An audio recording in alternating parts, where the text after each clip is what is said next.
Today I want to talk about failure to diagnose. Hi, this is Dr. Douglas Husbands of Holistic Health Bay Area. I see many patients with chronic health conditions who see many doctors because they can't seem to get to the root diagnosis of what's going on. To get to the root diagnosis, you have to take time during the initial medical evaluation with the initial medical history to find out the underlying diagnosis. Let me give you a case that illustrates this perfectly. I'm going to read this just so I make sure I get it right. A teenage boy and his mother came to my office for a functional medicine evaluation. For the past 9 months, he's been to multiple doctors complaining of severe progressive abdominal pains, headaches, and overwhelming fatigue. He's had a multitude of lab tests and diagnostic imaging tests, which were all essentially normal. During his hour-and-a-half initial evaluation, we uncovered a critical fact that no other doctor had asked them about. 2 years ago, water was detected underneath their home from a leaking pipe.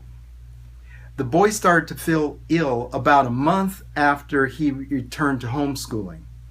Prior to that, he was hardly ever at home. In other words, he started to have health problems after he spent considerably more time at home. I instructed the mother to get the Environmental Relative Mold Index test, or ERMI test, for their home. The test is the most accurate way to diagnose mold growth in water-damaged building. Recently, the ERMI results came back and were startling. Their home had higher mold levels than 92% of the buildings in the U.S.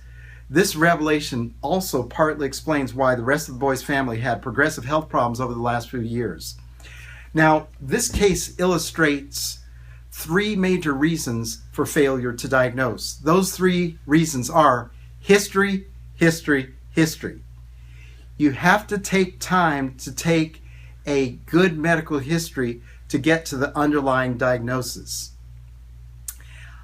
If for those of you who've been to many doctors who can't seem to get to the underlying diagnosis of what the problem really is, I have some advice for you.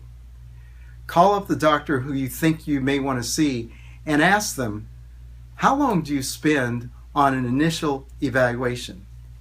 If they spend less than an hour or an hour and a half for that initial medical evaluation, much of that time taking a good medical history, then you may want to look somewhere else. Thank you for watching this video. If there's any questions I can answer for you, feel free to contact me at Holistic Health Bay Area. This is Dr. Douglas Husbands.